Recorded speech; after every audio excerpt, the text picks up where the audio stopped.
One Piece manga chapter 917. Now I know I haven't made any videos in the past 2 weeks or so, and that's because I had 4 strikes on my channel. All the strikes from Shueisha are now gone, so I'm back to my regular schedule, but I'm going to stop using panels because it seems like Shueisha will strike any videos with panels whether it's overlaid or not. So I'm not going to take the risk till things cool down, because right now they are really active. I think me, Barago, King of Lightning all received copyright strikes from Shueisha in the past month, so things are very shaky for manga YouTubers right now. Definitely avoid panels, but again, I'm back to my regular schedule, so expect a lot more videos from me in the next couple of days. But back to One Piece chapter 917. Now this chapter is low-key hype. Now I think from the previous chapters and those before, we were definitely going to see a fight because we had Luffy, Zoro, and Okiku heading in face first into enemy's territory. Even though this was supposed to be a covert operation, we know things never plan out the way it should when it comes down to the Straw Hats, and we also got a lot of setups in this chapter. Setups for future fights and encounters, which I will talk about later in this video. Now we start off the chapter with a paradise farm, which was hinted at in the previous chapter, and this is basically where all the fresh foods come from. And the worst part about it is that the people that grow and harvest these foods don't even get any part of it, and these people are from the Okobore town, which is being devastated by Kaido's factories. We also got the reveal of Speed in this chapter, one of the headliners that was mentioned a while ago. Now it happens to be a girl with a horse smile devil fruit, and she does have a pretty cool design as well. Initially I thought this person was gonna have like a cheetah smile devil fruit because of her name. Now she apparently has a 360-degree vision, which I didn't know horses had. And the fun thing with her is that during the moments in this chapter is that she's basically facing the opposite direction of where something is happening. Again, it shows that these smile zones do come with some useful abilities and potentially giving us more insight to the capabilities of a normal zone or even mythical and ancient. We then transition to the scene with Luffy, Zoro, and Hold'em obviously using Otama as hostage to bring out Shutenmaru, who was hinted at to be pretty strong based on Hold'em's words. And obviously this guy is probably one of the rebellion forces in Wano, along with Okiku, given the fact that Okiku did have a reaction when his name was mentioned, so she probably knows him. And talking about Okiku, she was weary of the fact that if Luffy takes out Hold'em, this is going to make Jack move out, again setting up a future encounter or a fight for Luffy and Zoro. And it was also stated that he was around Bakura town not long ago, so more than likely Jack is the first calamity that we're going to face. Now that is hype in of itself, because we know Zoro is now here with Luffy, and I've said this before, I think Jack is extremely durable, which is a bad matchup for Luffy. Now Luffy will get a lot of hits in on Jack, but I think they're not going to be as effective because Jack is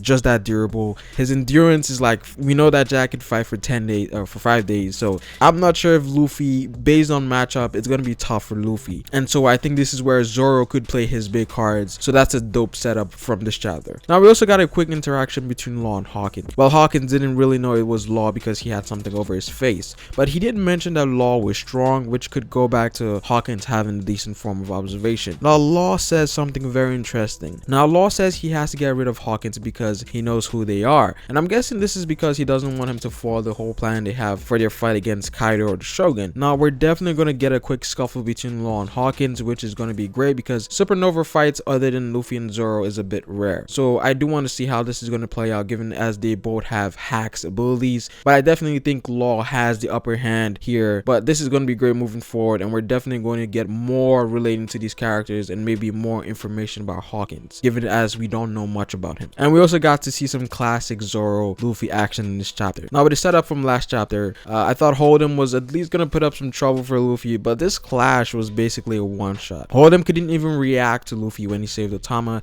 and it doesn't seem like Luffy went geared second either. And then we also have Zoro blitzing some of the Kaido fathers, and you would notice that even Speed couldn't even keep up with Zoro. And Luffy hearing about how they use pliers on Otama definitely took his anger to the next level, which eventually resulted into Hold'em getting one shot by a Red Hawk. Now I have to say, this panel looked amazing, and this basically confirms that a calamity is going to appear soon. Again, Wano is starting to heat up at this point. Things are really picking up now, so this is going to be great moving forward. We had a lot of setups in this chapter to potential things that might happen in the future. This was definitely a good chapter, but that's pretty much it for the video, guys. Like the video if you liked it, comment down below what you guys think, subscribe for more One Piece content on this channel. It is Pharaoh, and I will see you folks later. Peace.